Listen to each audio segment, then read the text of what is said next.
ফাঁকা ছিল বলে আমি ওদের ভিডিও করতে পেরেছি। আর ডুগ্গু দেখো আমিত্তি খেয়ে কেমন সুন্দর নাচানাচি করছে। দেন ছোটো মাসিদেরও বাড়ি রওনা দেওয়ার ব্যাপার ছিল, তাই ওরা খেতে বসে পড়েছে। আর এই যে ওমও চলে এসেছিলো। আর এখানে মাসি মামা সব মা এরা ঘরে বসেই খেয়ে নিয়েছে, যেহেতু ওপরে ভীষণ ভিড় ছিল। দেন চলে এসেছিলো আমাদের মদনদা, মানে বিরাজ আর শ্রেয়া।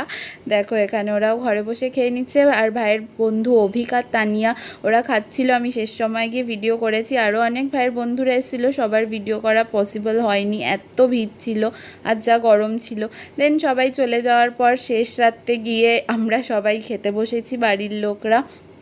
তো এখানে দেখো অনির্বাণ খেয়ে আবার মাথা নাড়ছে। সেদিন পোলাও হয়েছিল, বেগুনি, কাশ্মীরি আলুর দম, পনির, চাটনি, পাঁপড়, পায়েস। তো আমরা এখানে শেষ মুহূর্তে খাচ্ছি, নেক্সট বছরের জন্য আবার ওয়েট করব। কেমন লাগলো জানিও, নেক্সট কোনো ব্লগে দেখা হবে, টাটা।